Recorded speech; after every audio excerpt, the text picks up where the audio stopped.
Friend Omar Nava, everybody, let him in.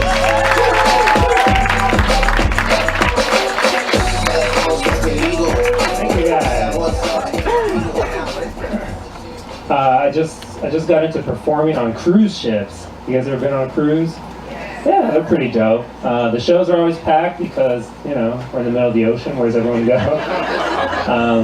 My favorite part is meeting all these people from like the Midwest, and they like love telling me like all the weather they're escaping, you know? Just like, oh my God, oh, you wouldn't guess. We had a polar vortex, an Arctic wave, a deep freeze, an Arctic blast. I was like, all right, lady, calm down. I'm from Texas and I live in Southern California, all right? I don't know what any of those things are. Those are just Mountain Dew flavors to me, okay? I said, give me something concrete. Give me a number, something I can wrap my head around. She says, well, the weatherman said it was going to be minus 50-degree wind chill. Minus 50, do you guys know how cold minus 50 degrees is? Minus 40 is where Fahrenheit and Celsius are the same. That means at minus 40 Fahrenheit and Celsius, we're both like, hey, we can both agree this is like super cold, right? And then minus 50 is 10 below that. I don't understand wind chill though. Like, why does the wind have to be such a jerk, you know? Like anything like around zero, like you're already cold, your shoulders are hunched, your snot is frozen to your upper lip, you're already shaking like a 79 gremlin on the highway. And you're just thinking to yourself, like, this can't get any colder, this can't get any, there's no way this can get colder. And then the wind's like, hold my beer. Challenge accepted. We stopped in Costa Maya, Mexico. It was pretty dope.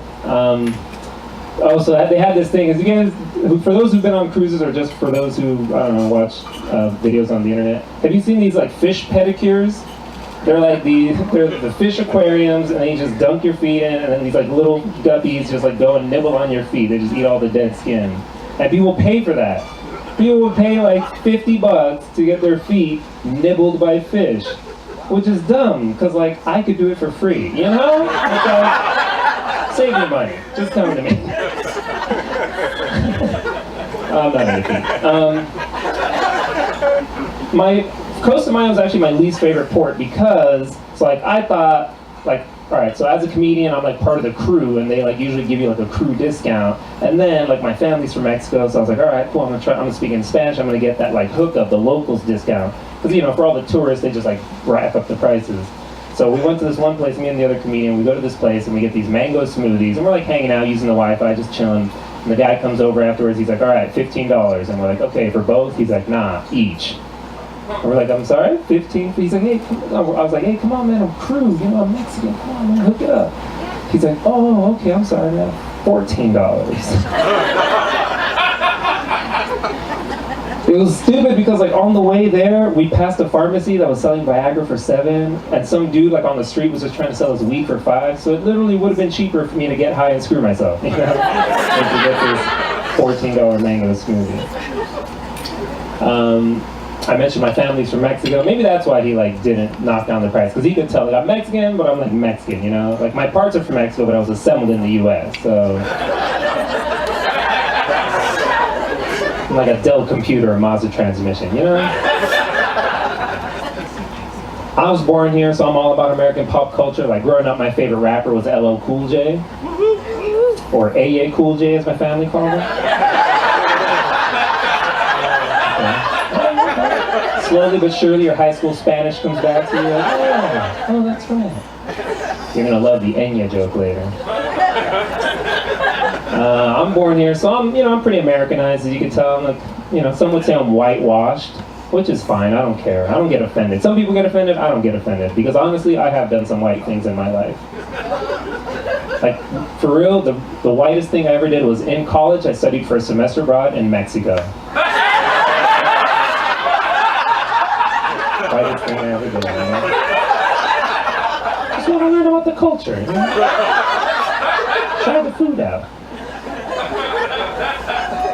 College is dope, man. College is where you get to like meet. College is where you expand your mind. You know, you get to meet people from all over the world. You know, I'm from El Paso, Texas, majority Mexican city. Went to college, met people from all over the world. Met the first New Zealander I ever met in my life there, and I'm pretty sure I was the first Mexican he'd ever met because he asked me this really silly question. He asked me, okay, background. You guys know like at sporting events, like baseball game, football game, whatever, the wave. Right? You guys know that? Yeah. So down there, I guess they call it the Mexican wave. I don't know, I guess we invented it. But the thing is, he didn't ask me that. He didn't ask me, hey, why do they call it the Mexican wave? Did you guys invent it? He asked me, hey, why do they call it the Mexican wave? Is that how you guys say hi to each other? Like, he just thought we're out in these streets like, oh, hey, Jose! Hey, Carlos! How's it going? My family's from Mexico, so I grew up bilingual. I was ESL when I started school, English as a second language.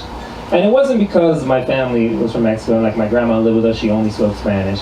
I like had to be bilingual because that was the only way I could keep up with American movies. Alright, sounds counterintuitive, but let me explain. We had, in El Paso, we didn't have a lot of money, so we didn't have cable, we just had like network TV. And in El Paso, there was like 5 English channels, you know, ABC, NBC, CBS, like whatever, the bangers, right? And then there was like 15 Spanish channels, and they played all the good stuff, right? So like that's where I had to watch all my movies. Like I've never seen Die Hard in English, but I've seen it like 6 times in Spanish. Like I had to translate it in my head just so I could like, oh yeah, you yeah. See?